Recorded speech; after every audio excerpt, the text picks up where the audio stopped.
Foodservice Power Plant Network. Yo, friends, it's Monday night, and not just any Monday night. It is the Monday of Thanksgiving.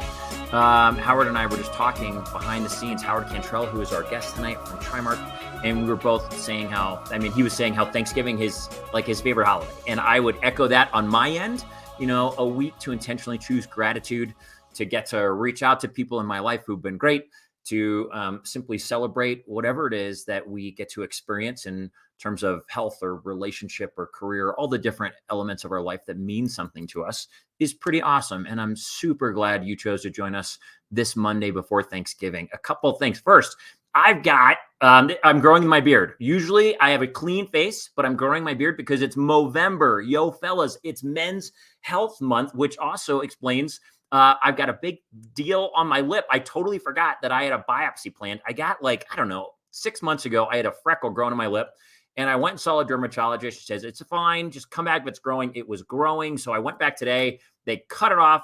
It's kind of fat and swollen. My F's are a little bit hard to say. So we're going to roll with that as it happens. But guys, make sure you're taking care of you. If there's anything going on or you don't feel good, whether it's physically, maybe you've got a freckle on your lip, or maybe you're not feeling great mentally, or whatever's going on, go take care of you. This is the month for you to be intentional about making sure that you're healthy. So go do that. A couple of thank yous. Thank you to the Zumba group, Maureen, Dave, Joe, the whole team over there who are amazing and help believe in this mission of positivity, of being authentic with our journeys, that success leaves clues. Thank you to you for believing in it. And Crave and Company, they're a white glove marketing company that does work for food service companies. So go reach out to Chelsea and her team. They built our website, www.fspowerplant.com. And you can go see all 90 some of these conversations. Go check it out. Listen, Zena Dater's in the house. You look amazing. Zena, thank you. I love it. It's going down. I was putting ice on it before and doing jumping jacks. They said exercise would help. Oh, Jeff Yates is in the house. What's up, Howard Cantrell? Love it. Jeff Yates. Yo, homie. A couple things too. Take some notes. I would encourage you to take a pen and paper. You're going to inevitably want to write some stuff down that Howard shares. He's got a really cool story. There's things he's learned, lessons along the way that might be helpful for you in your journey. Remember, the whole point of these is success leaves clues. The goal is to give you clues in your experience. So take some notes. Let's go find. Oh, and my buddy Neil is on, who is a PA. Great recommendation, Jason. Awesome. Neil, he's serving the medical industry too. Who knew about that? Everybody, let's go find the man, the myth, Howard. Good evening. I was super nervous, and then I saw Jeff Yates was joining, and so now I'm a little less nervous. I remember that Tom Stritch was on the show. If Tom Stritch can do it, I know I can do it. You can totally do it. I mean, you're not just can you do it, Howard. You coming and being you is going to be exactly what we need tonight. Steve Rieger says, Howard. Yo, Steve, what's up, friend? Sean Fleming. Hi, guys. Yo, Sean. Still sound great. Creep moving forward. Great job. I love it. This is awesome. Yo, friends. Howard, listen, I am unbelievably grateful that on the Monday of Thanksgiving week, you chose to give us an hour of your time. And I can't wait to get into some of these questions. I've learned a lot about you just getting to hang out and talk a little bit off camera for the last 2 weeks. So can you just start, for anyone that hasn't been in the West historically or hasn't worked for TriMark, who doesn't know you, can you fill us in on your career journey a little bit? Absolutely. Love to. This is one of the things I hate least, is talking about myself. But I started in this industry 30 years ago now, just under 30 years. I started when I was 21 in a small dealership in Pensacola, Florida. In college, needed a summer job, went to a job posting at the student center, and there's, need help in a warehouse, food service. And like most people, once you're in food service, you can never get out. Started working in the warehouse. And the summer before, I had worked with a roofing company. I thought, oh my gosh, I will never go back to working for a roofing company again. I've got to find something else to do. So started working, in the warehouse, and just kind of was there. Met my wife in Pensacola, and she wanted to move back to California. So I started looking for jobs in California, and went to work for East Bay Restaurant Supply in Northern California, was there 23 years. Great company, great place to work. And then had an opportunity to come over to TriMark. And the rest is, as they say, history. Just had a great experience here, a lot of opportunity, a lot of doors opened. But it was a huge difference from what I was used to. And it's funny, I have had fewer jobs from 21 to 50 than from 16 to 21. Huh. Amazing. So yeah, it's pretty incredible. Howard, what was it? Did you have a niche in at East Bay and TriMark? Was it design? Is it the back of the house, front of the house, the whole deal? I like to think that my niche is I can do everything. Most people disagree with that, but equipment and projects, large projects, it was kind of my niche over there. But everything from running the warehouses to marketing to just about, I've kind of done it all. When you're working for a family-owned business, you got to wear a variety of hats, be able to adapt and move to different things. And, that's kind of what I did my entire career. It was great because I learned so much about the business. Good for you. And anytime we meet people, you're executive vice president at TriMark, success is oftentimes followed by habits, disciplines that we practice. Any habits or disciplines in your life that you kind of stick with that you're like, what, here's something that's really contributed? Nothing specific as far. I'm OCD. I do everything the same way every day. I get up, at the same time. I take a shower. Everything's the same, but nothing like I don't have to do 100 push-ups, obviously. Or sit-ups for crying out loud. But there's more things that I could do, but nothing specific that I do every day sort of that gets me going. Yeah. I just wake up ready to go. I don't need something to energize me. It's just in my head. You know what? I love that it just, you've got it. It's, I often think so when we have something we're working towards that we're super excited about, that when we're a part of a career journey or a company that we love, that that hope of creating and building that thing that we love just automatically brings us energy. We get fired up to continue to do it when you love what you do. Does that resonate? Oh yeah, I'm ultra competitive. So I wake up every day and want to win at everything that I do. It doesn't matter if it's from a sales standpoint or you name it. You hear athletes talk about, and believe me, I'm not comparing myself to an athlete, but you hear athletes talk about they're successful because they want to beat their mom in checkers. That's kind of who I am. Like I want to win. I have a desire to be the best at whatever I do. But also to bring the teams along with me, right? Like I take so much pride in the fact that when our team members are successful, that means that I'm successful. And so those are the things that kind of drive me. I'm just ultra competitive. I want to win. I love it. Had to jump in if Howard's talking. Yo, Facebook user, how are you? Remember, if anybody's got questions, you are more than welcome to ask Howard a question. I've got a bunch, but if there's something that he says that gets you going, you're welcome to throw it in there. You, at some point, you were in sales in your career at some point, and then you transitioned to management. And there's a lot of people, younger people in the industry that start in sales that think, I want to be in management someday or whatever. Can you talk about that transition for you and some of the difference between being in sales versus managing? Yeah, try not to be a manager. Try to be more of a leader and a role model and a coach. I like to use the word coach a lot.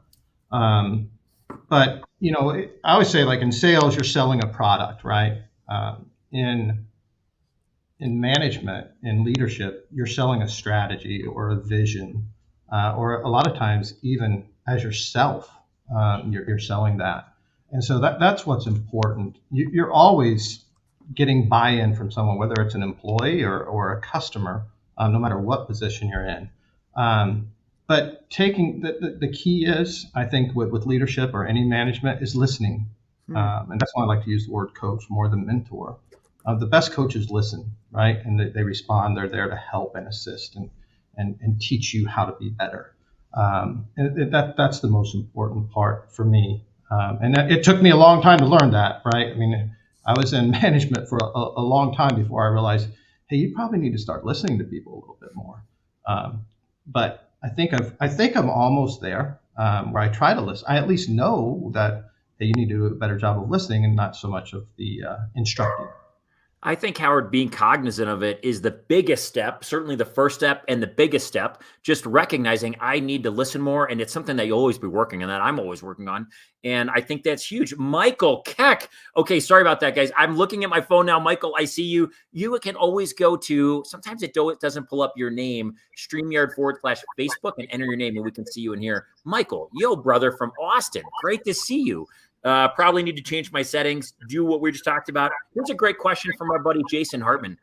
Having to wear so many hats, what are some of the best practices to know when to delegate or let something go? Well, that's a great question. Delegation's always been difficult for me, and it's really about who you're surrounded with, the team that you surround yourself with, right? Do I have the confidence in this person that I can delegate to them, and I know that it's going to happen, right? And so that's what's key. We talked a little bit about this before the call, Jason. I don't remember what I had for lunch yesterday, but 32 years ago, I was on a sailboat. I worked for a pool company one summer, and for whatever reason, the owner of the pool company loved me and would take me. He had a sailboat, and he would take me out sailing. And I think it was mostly because the sails were hard to pull and tug and all this other stuff, and he just needed some muscle to be able to do that. But I just remember I'm 19 years old, and he said to me, you know the key to being successful in life? And I said, what's that? And I'm 19. I'm not paying any attention to what he's saying. I'm just whatever. He said, surround yourself with great people and buy a sailboat. I don't have the sailboat yet, but I've learned to surround myself with great people. And then you can delegate and have the confidence that that's going to get done, and not micromanage. You don't walk away from what you've delegated, but you don't actually drop anything in my mind. You just make sure that you put the right people in the right seats and you allow them to do their job. That's what's important. It was one of the things we talked about ahead of time was the people in your life. Here's two questions. Talk about when I get to see you all, whether I'm in California making calls or we're at a buying group conference or we're at your round tables, all the times that I get to connect with you at CalMill, your team, there's a significant element of family. You guys all like each other. Could you talk about the TriMark team? Like what feels kind of so uniquely special and like we're in it together? Well, I was blessed taking over when I took over. Well, first of all, when I first left and went over to East Bay around to TriMark Economy up in Northern California, I knew a lot of the team and had worked with a lot of that team. So it was great to get to spend time. You saw Doreen Custodio was on the list or had a question or something. Doreen, I've known for 25 years. We worked together in one shape, form, or fashion. So it's great to have that team back because we grew up in the industry together. And then I went over to R.W. Smith, and that was the most nerve-wracking experience of my life. I know nothing about tabletop, right? I mean, I don't know China from flatware I didn't at the time. I thought China was a plate. And a plate's a plate. What do I know? And they were just so welcoming to me and just helpful. And okay, we're going to teach you this, and we're going to teach you that. And I was just blessed to just get an incredible leadership team who had been in the industry for a long time, who was very accepting of me and my philosophies and the strategy that I was bringing to the business.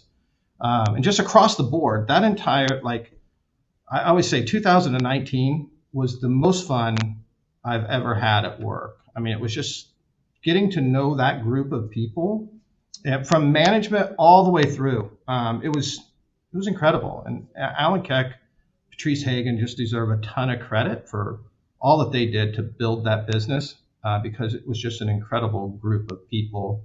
The leaders are great, but it even goes beyond that. It's just a great group. And I've just been lucky enough to get to spend time with them every day ever since. I love it. You see it, you live it. You can tell when people like being with the people they work with. And you live it; it exudes from you. Was there anyone in your career journey that made a particularly profound impact? If we become the people we surround ourselves with, anyone in your world? There's a lot. I hate answering questions like this just because I always forget someone and they call. So I thought I was a big part of it. But, Jay Blitzstein, I've known for, gosh, almost 30 years. And Jay talked me into going to East Bay Restaurant Supply, and then actually replaced Jay at Economy. And Jay's just always been great to me. Mark Rossi, the owner of Avanti Restaurant Solutions, and I have been friends since we were like 24 years old. We kind of grew up in this industry together. Our offices were right next to one another.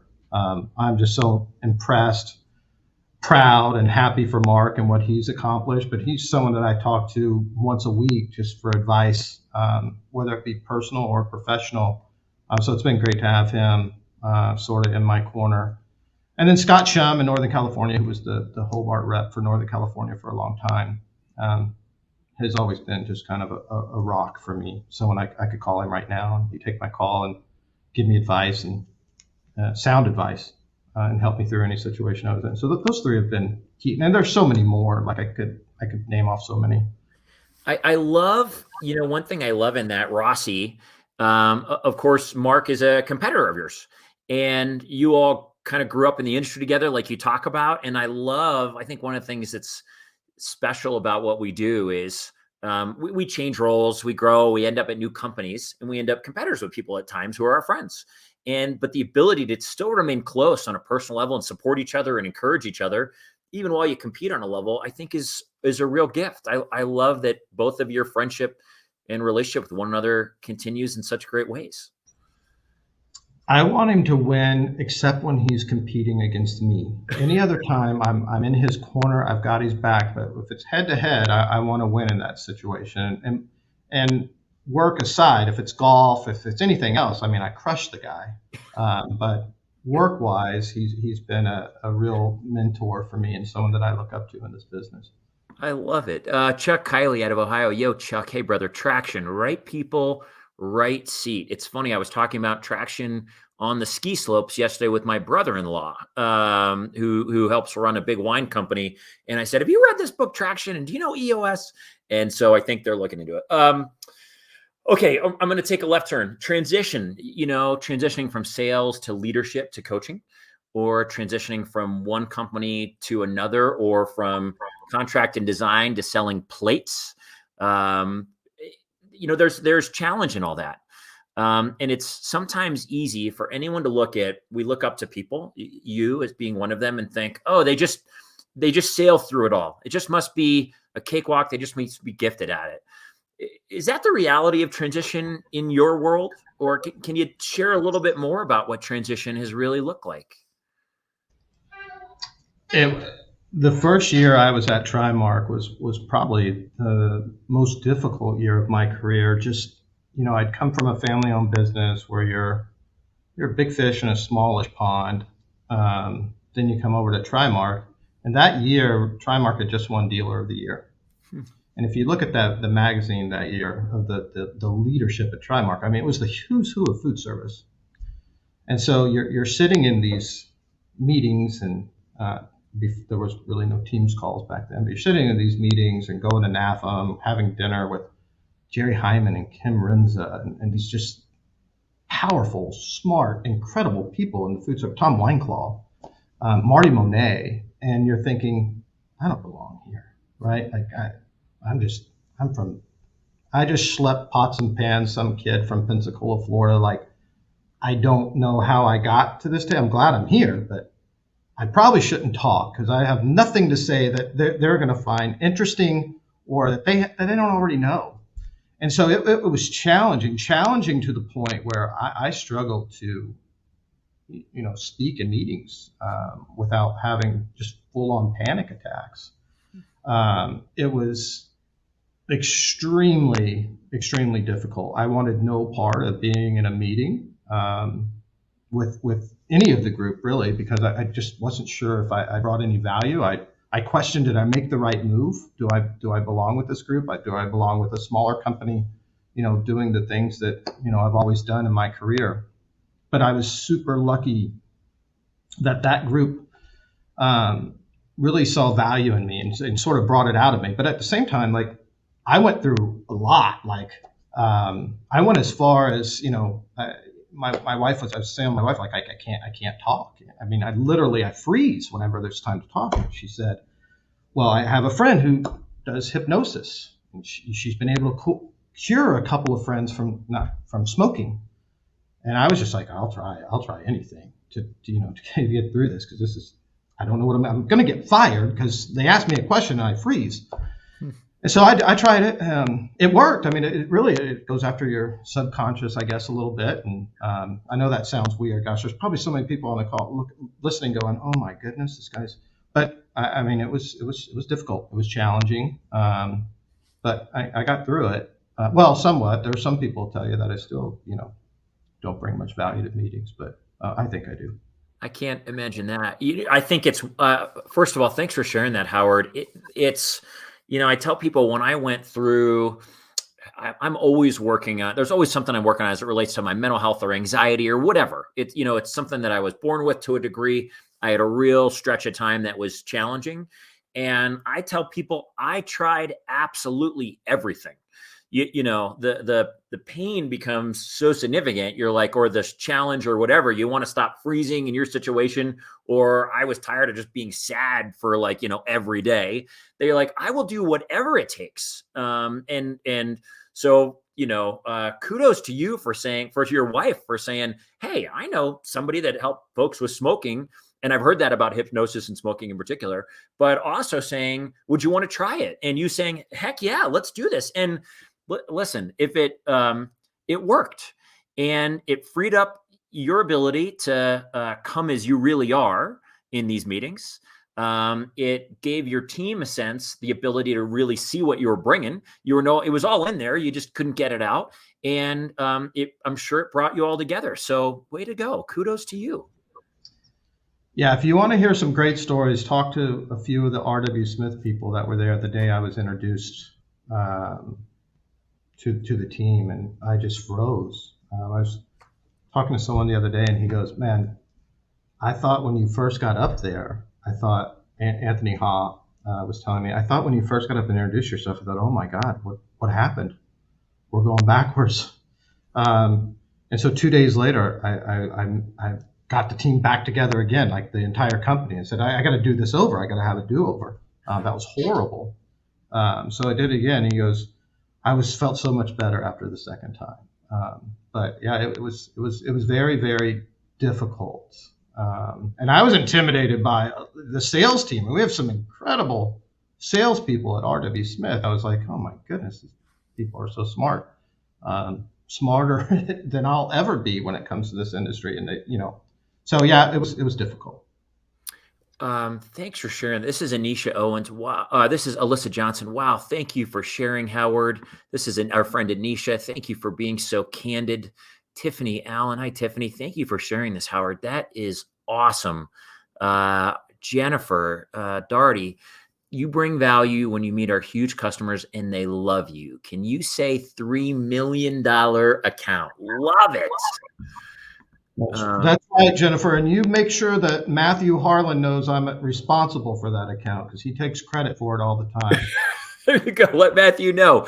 Eric, can't imagine Howard being quiet. Great to have you out of your shell. The hypnosis worked. It worked impeccably well. This is awesome. Right. I love it. Jim Monet is on. Charlie Surata is on. This is our friend Jane Bell. It's nice to hear that you're human. Jane, that is a beautiful and brilliant comment. One of my favorite moments in all of the industry was you two going back and forth at your round tables. That was one of the best ever, Jane. You are amazing and a legend. Anisha, hi, Howard. This is great. Sounds like Matthew's going to find out that you're a part of that, Howard. Well done. By the way, Jane Bell, best interview I've ever, that was so much fun. I would interview Jane Bell in that round table setting like that every day if I could. That was the most fun I think I've had. I would agree. That was an absolute blast. Tom Wineclaw, that's lifetime sales. He's Lifetime. giving me a hard time. He's saying that he's Tom is a Tom is a great leader for TriMark. We're so lucky to have him, but he's even more. He brings me so much energy because I want to compete with him and beat him so badly.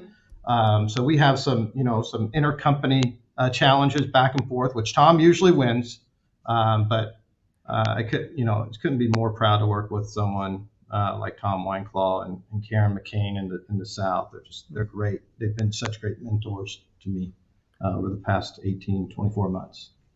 I love it. I love good competition within companies. When there's a new product that comes out, sometimes in our company, we'll take bets on who's going to get the first placement. And, like someone buys someone a drink or whatever it is. Mulligans in life. Hey, Ralph, I feel like I need a mulligan every day at times, whether it's something I say incorrectly. And I'm like, man, I wish I would have said that different to communicate that differently, or a moment with the kids where my patience isn't as great, or whatever it is. I think that ability to go easy on ourselves and say, listen, whatever I'm going through right now that might not be where I want to end up, this isn't forever. This isn't permanent. It's a part of my journey for whatever reason, and I can take steps to move forward through it. I think that's the gift in it, and some of the gift in you sharing your story, Howard. Yeah, absolutely. I mean, we all deal, with challenges, whether it's at a young age or, throughout your professional career, your personal life. It's how you, respond and take those challenges on. Um, Jason and I talked a little bit about it, but I thought I would share, I grew up in a very, humble beginnings, in the sense that my father was a disabled Vietnam veteran. My mom was a cocktail waitress. My dad passed away when I was, 10 years old, and I didn't see my mom after that for quite some time. So when I was, 9, 10 years old, I had a veteran who would come pick me up, and I'd do the grocery shopping, and I would do the laundry and clean the house and cook dinner and things like that. Then kind of grew up, once, my dad passed away, I grew up in foster homes and group homes and stuff. And so, it became just an opportunity for me to be successful. I never thought of that as a challenge that I couldn't overcome. And I think that that's one of the things that has kind of made me the person I am today. Is there's a couple ways you can look at it when you're going through difficult times, right? You can look at it as, poor me, I'm in this situation, I'm going to complain about it. Or you can say, well, I'm in this situation. Now, what am I going to do to make it better? And that's something that, quite frankly, I've been doing for 45 years now, is trying to make my life better, to achieve the goals that not just my life, my family's life, anyone I come in touch with, but it's difficult.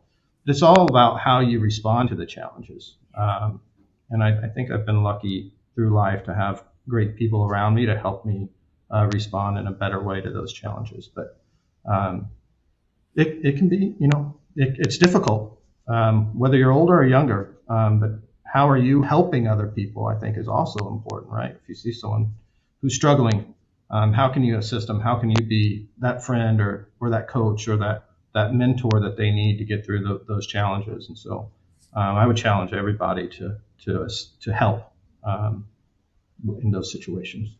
Let me ask you, first of all, Howard, thank you for sharing that. We've talked about this. We all have pain. We all have challenge. We all have setbacks. And and me personally, I probably do both, but there's a set of the population that looks at their pain and says, well, that experience is why I can't accomplish X, Y, or Z. That's why I can't be in a solid relationship. I was telling myself that at one point in my life, or whatever it is. And then there's a certain set of the population that says, whatever I've been handed, I'm going to find a way to turn this into something good. I'm going to use that pain to learn either what I don't want to be, or learn lessons, or study how to get out of it, or whatever. And it fuels them. It fuels their growth. Which of course is so important from a leader's perspective or a coach's perspective. to be able to say to any of your teammates that might be struggling, maybe they're going through a dry spell, maybe they just lost an account or a deal or whatever it is, to say, listen, this isn't the end of your journey. Like, where's the win here? What can you learn here? How do you take whatever just happened to you and fuel the next win? Do you find that experience of your youth, that all of that really fuels your ability to care for and invest in coach today? Oh, absolutely. It's probably not the healthiest thing in the world to kind of wake up every morning with a chip on your shoulder, but there's that level where you feel like I'm out to prove everyone else wrong. I mean, I love a challenge. Like I said, I'm competitive, and I love the challenge. But also, I like helping other people, right? I think I take more pride in the people I'm surrounded with. I take more pride in their success than my own. I think that is super important, because maybe it's subconscious. Like, maybe I didn't have someone there pushing me and helping me get through it. And so when I have the ability to help and push and assist someone in their success, it just makes me feel so great about myself and about the other person. I like to use the example when I was growing up in the industry. Gosh, I wanted to be a young lion so bad. The Feed magazine, Young Lions. It's not called Young Lions anymore. But ascending young adults and accomplished young adults. And Gina Patterson won it this year, right? And gosh, I almost feel, I keep saying out loud that I feel better about her winning it than if I would have won it, which is probably a lie. But I feel pretty damn good about her winning it. Yeah. And I feel like in some ways that's an accomplishment for me, right? And so I'm super proud of when things like that happen, or someone gets promoted, or like, that's things like you take a lot of pride in. You take ownership in that. It doesn't have to just be about you. It can be about the people you're surrounded by. Really well said. I think our legacies are based on what people see us build, but oftentimes it's the people we build. And that has remained a huge theme in so many people we interview. Love that story. Thanks so much for sharing. Totally get it. Been there. Zena, you are a rock star. Safran, it's my buddy Michael Powles and Steve Safran. Safran here, sitting in front of Michael's computer right down the road. You've come a long way, my friend. I'm having dinner tonight with Mr. Safran, so nice. Hopefully he's buying, which would be the first. There we go. Harlan, Howard tells me I think this is about the $3 million sale. Now I can check November off the list. Yo, Matthew, that is awesome. I love how you all have fun. Deborah, Jane is a rock star. Did she cuss? I'm pretty sure she did. Several times. She was almost the first person we ever had to kick off a panel. Oh, HR. There was HR meetings the Monday after the Palm Springs, all because of Jane. And we have never laughed harder. Palmer in the house. Yo, Rick, DRS Foodservice Design at Tennessee. Yo, brother, good to see you. Okay, what's the proudest moment in your career? Do you have one that you look at and think, you know what, I was really freaking proud of that moment? I'm pretty proud right now. I'm pretty proud of COVID was so difficult on this industry and really on the distribution business. I mean, at R.W. Smith, I mean, we had a record 2019. We're coming into 2020, and we are just crushing it in quarter one. And we lost 80% of our business overnight. I mean, done, right? So at RW, we didn't sell disposables or anything. That was all tabletop. I keep saying RW. I should be saying distribution because we merged those businesses together, and the economy team has as much to do with it as the RW Smith team. So I apologize to the legacy economy team. I keep leaving you out of that, but you guys are an important part of what we do in the West. But navigating through that was very, very difficult. And, we're going to have a record year in the West this year. And I'm just so proud of the team and, the leaders and, where we were, what we had to go through for 2 consecutive years. And it wasn't only 2020, it was half of 21. and then to see where we're at today and what we're projecting we're going to do next year. I mean, I'm super proud of that. Um, it's been a battle, but we've made it. Way to go. I love it. It's fun when you're living in that moment of pride and you get to experience it right here and now. Michael Powell's planning on it. Your old fashioned will be waiting. Solid, Howard. That's my go-to as well. Someday we'll share one together. Is there a book, an impactful book that when people ask you a book that changed your life, anything like that you bring up? If Mark Rossi's listening, he's laughing because I don't sit still long enough to read a book. In fact, I'll say to him, "Hey, I was reading such and such." He goes, "What radio show did you hear it on, or what television show did you watch that on?" For the industry, I love Danny Meyer's book, Setting the Table. It talks a lot about employees. The first 6 chapters are all about Danny Myers, but the last 6 or 8 chapters are really about if you put your employees first, then your customers will come second, because your employees are going to be so happy that your customers at the end of the day are going to come first. And I just love the way he presented that, and that's something that I try to live by. I love it. Saffron is running for president 24. Watch out. There we go. Okay. Love it, Yates. Danny Meyer's book. I haven't read that one, but it's a theme. I mean, that is such an important theme. I think there has been a monumental shift to recognizing it's not necessarily your customers first, it's your team first. It's your people first. And when you invest in them and they know that you've got your back and that you want to coach them and you want to train them and you want their best, then they will go give the best to the customers. And so I see a shift happening all over the place. I think it's wonderful. I fully believe if your employees are happy, if you're treating them right, and if you have them in the right seat to be successful, and they have the resources that they need, like I said, the customers are going to come, and that's really Danny's book really focuses on that, and I think it's real. Good. People want to go where they know that they can win, and they go where they know they'll be treated well, and where customer service matters. Look at this. Some things coming through. I'm keeping TriMark way busy. Just saying. Oh, that's probably Rick, I'm guessing. He's designing and you're winning jobs, it sounds like. There we go. I love that. Love it. Gina, thank you, Howard. Wouldn't have won it without you. That's for sure. Pretty awesome.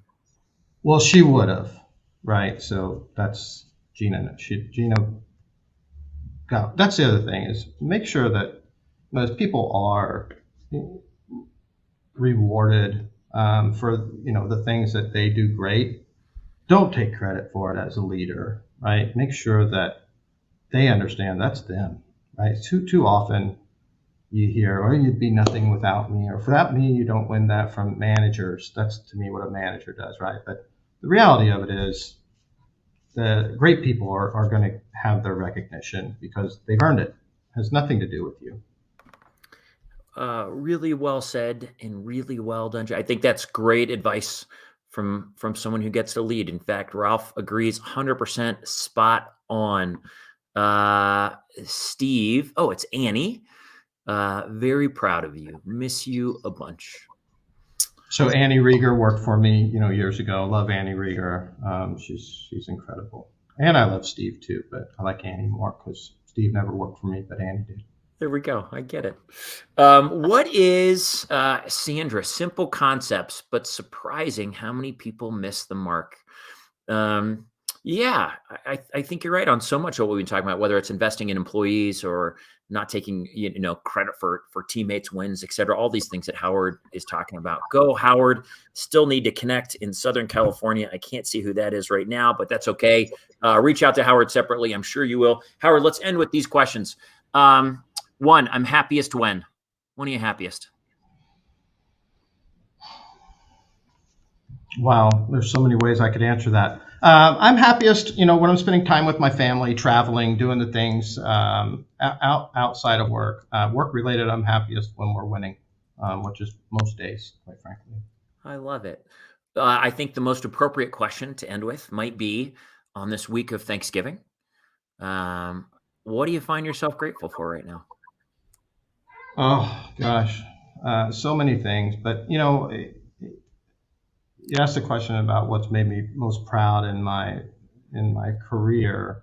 But I have two sons who, one's 25 or going on 25, one's 22. And they're working and they're going to school and they're just, they're finding their way. And, I'm just proud of the young men that they've become and what the future holds. So I'm just extremely thankful for them. And, um, we have an employee at TMOC who's, battling stage 4 cancer. It's in remission, and she was in the office today. And seeing her come in and happy and energized, and I'm thankful that I'm healthy, right? That I have everything, and she was just such a jolt of energy having her in the office today, and seeing how you talk about taking a challenging situation and making the most out of it. That puts everything else really into perspective. So, Jessica, if you're listening, you're an incredible role model for this entire company. I'm so proud of you and thankful for you. And everything's going to be just fine coming into the new year. I love your encouragement, Howard. It's evident how you love to lift others up. It's evident how you love to win. But a clear part of you winning at this game called life, and the part of life which is our career and work, is you getting to believe in and invest in people so that they win. You look at Gina or all these people. I'm going to end with something that we call encouraging words. Now, sometimes it surprises people because they don't see to the end of the other videos, but it's my favorite part, because too often in life, we don't get a chance to really hear the difference we've made in people's lives. And so I got to connect with a few of your friends and colleagues. And they said, here is what Howard means to me. So on this Thanksgiving, as we head into turkey or whatever we like to eat, I'm going to tell you why people around you are thankful for you. I'm going to start with Dan Swingos. I met Howard not long after he joined TriMark and was quickly informed that he would be my new boss. The anxiety I felt about this news quickly dissipated during our first one-on-one meeting. I remember being very impressed that afternoon, hearing the passion in his voice as he shared about his vision for the future of TriMark. At the same time, he listened, which is a word you brought up earlier. He listened intently to my concerns regarding the business, and I remember thinking, I'm going to love working with this guy. Fast forward 4 years, and I still feel the same way. Howard's intelligence and leadership, his leadership ability perfectly complement his quick wit and larger-than-life personality. However, his best quality is his generosity. Howard selflessly shares both his time and his knowledge, not just in the office. On Christmas Eve 2019, he showed up on my back porch with a toolbox and spent 4 hours helping me build a play structure for my kids. I mean, that's just unheard of. I'm truly thankful for all that Howard has done for me, and I look forward to the future under his leadership. Wow. Well, Dan's an incredible guy. I remember showing up in his backyard. I was wearing like a Santa hat or something. His daughter saw me there, and I was like, oh my gosh, I don't know if she's supposed to see me. I thought, oh gosh, I blew Christmas for his kid. But yeah, that was fun. I love it. I didn't know Santa had a red beard. I always thought it was white, but hey, this works. Well, yeah. I love it. Next, our friend on tonight, Gina Patterson. Howard has had an instrumental impact on my life. He has been a tremendous boss and mentor, not only to me, but to so many others in the industry. He's a visionary. He's always looking ahead to the future and challenging us to think outside the box. His support gives us the confidence to do so and encourages an environment where we want to continually push ourselves and grow. He is compassionate, and he truly cares for the company, the industry, and his team. In fact, he's excited more about the team's accomplishments than he ever is of his own. It's a privilege to work for Howard. I've learned a great deal under his leadership, including learning a lot about my own self. and I've certainly had a lot of fun along the way. Well, I don't know if I'm supposed to respond every time, but I'll just say that Gina's the one person I can't yell at ever. She's just so great at what she does and tries. I mean, I joke that Gina's my favorite, and everyone says that Gina's my favorite, and she's incredible. And now I'm not going to say anything after anything else, so everyone else is going to be mad at me. But yeah, I couldn't be more proud and happy for Gina because she's just an incredible person. I love it. You can do whatever you want. This is your deal. Our buddy Tom Wineclaw, president of TriMark. Howard and I have been working together for several years, but in the last year, we have worked more closely together due to changes at TriMark. Of course, so many of you have new roles, and it's fun and this cool leadership team. I find Howard a person I can call for advice, a sounding board, or just for a lighter moment to reduce the stress of the day. Getting to know Howard more personally in this last year has been great. As you find in this industry, you build a base of lifelong friends, which Howard certainly is. I would always go out of my way to help Howard in any way that I could. Well, I love that guy. So, like I said, we compete a lot with one another, but he's right. I could call Tom at 10 o'clock at night, and he's going to answer the phone, and I may not get him more than 2 or 3 minutes to talk to me, but he'll answer and give me some answers. And I'm blown away with the guy's work ethic and his, how thorough he is and detailed. I wish I was as detailed as he is. He tells me, like, with your brains and my brains too, but as detailed as I am, we just need one more person to kind of help us get through this. And he's incredible. I think the world of him. I love it. Last, I'm going to read from your friend and colleague, Jennifer Galanis. I've had the distinct pleasure of working with Howard Cantrell for the past 4 years. To have Howard as a boss means that you will work harder than you ever thought possible, but it will be the most rewarding and fun experience you could ever hope for. Howard possesses all the qualities one looks for in a leader. He is a visionary who is incredibly smart and intuitive, but is also one of the most caring, supportive, compassionate leaders I have ever worked with. Howard leads by example, from executing high priority company initiatives to working on a job site as a project manager. He will do whatever it takes to get the job done at the highest level of execution. He is committed to elevating and recognizing those around him and is always looking for ways to help and coach others reach their professional goals.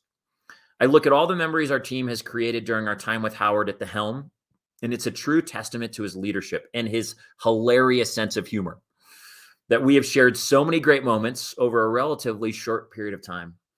On a daily basis, Howard inspires me to do my job better and exceed expectations whenever possible. He's not only been an incredible influence for me, but to countless others in food service, and I consider myself very lucky to have Howard in my life as not only my mentor, but also my friend. And Jason, you said this is recorded, right? And I'm going to be able to play this back for people.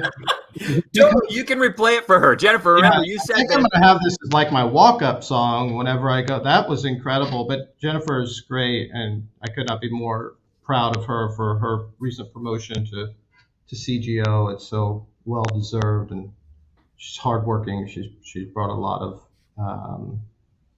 energy to the team in the West and just helped build this business. And it's funny you picked those four because those are four great ones. Who do an incredible job. This is our friend Jane Bell. Howard, you are truly an inspiration. I'm going to see who this one is because it's Michael Keck. There we go. Thoroughly enjoyed the talk tonight. Appreciate the candid conversation. Would love to join y'all for an old fashioned in the very near future. Michael, I am in. That would be a blast. I would love that, Michael. Michael and I were in the same buying group for years and years and years, so I know Michael well. I love that. I love these relationships. Food Service Power Plant Network, Michael's right. What a conversation. And what an inspiring story, and the willingness to be real, which is the goal of all this. When I walked out of the doctor's office tonight, my lip was like this fat. I called my wife and she goes, "How'd it go?" I'm like, "I totally forgot that they would like inject stuff to make my lips swell up." And she goes, "Well, your podcast is all about being authentic, right? So just run with it." And that's what tonight has been. Howard, I have to thank you for being so real with your journey. And I always try to find like the thing that touches me the most, that affects me the most. And there's so many things: listening, coaching, this role of a leader as a coach, which I think is so huge. For me, probably the most impactful is you just sharing your story, your moments of challenge where you were freezing up and you couldn't talk and you didn't know what to say, and your willingness to do whatever it took to move through that. That wasn't how your story was going to end there. You were just beginning. You had this moment where you had to figure it out a little bit more and do some work, and you did the work and you do it. And for anyone watching, in Howard's journey at his youth, dad passing away and figuring it out and doing all the dishes and keeping the house going and everything at such a young age, and figuring out how to move past that to grow, and taking a challenging moment and saying, how do I rise above this and rise through this, and creating a mindset that he could. For so many of us, I think at times we fear doing the work, because we think, oh, I just shouldn't be dealing with this. Well, you are, and it's okay. Of course you are. And you can do the work. You can take the steps. There's no shame in working with someone or getting a coach or whatever it is, or a hypnotherapist or a therapist or a support group, whatever we need in our journeys to move forward in health. And if you need examples, here's Howard Cantrell, who's one of the best for us tonight. Go back and replay this after you listen to this and say, you know what, if Howard's willing to do it, then I can be willing to do it. And whatever your pain is, if you might be making excuses for a part of your journey that holds you back, I would encourage you in this. You can make an excuse and let it hold you back, or you can say, you know what can I learn from it?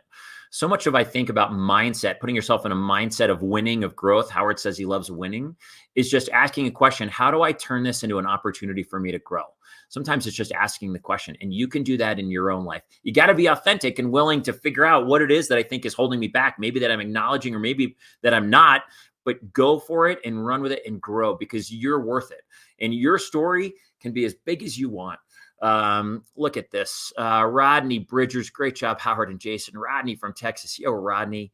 I think this is Ben watching from the Philippines. Hey, Ben. Ben, I think, is doing installs in the Philippines right now. Way to go, Ben. Foodservice Power Plant, wherever you find yourself, keep going.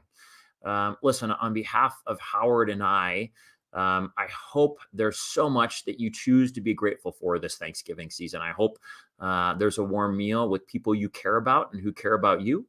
And I hope you find ways, intentional things in your life to be grateful for it. Even if you find yourself in a moment of particular challenge, look beyond it, look for the good, look for the relationships, look for whether it's Howard's conversation, and choose to find it. And you'll continue to cultivate it. Alyssa, this was so great. Thank you both. Howard, thank you again, my friend. Really appreciate you joining us. Thank you for having me. This was great. I really appreciate being on. I didn't think I could talk for 45 minutes about myself, but I feel like I could keep going. I love it. This was wonderful. Whoosby, look at this. Good to see you too, Jason. This is awesome. Mike Nelson, thanks so much. Mike, good to see you. Everyone, have a great night and happy Thanksgiving to all. We'll see you soon.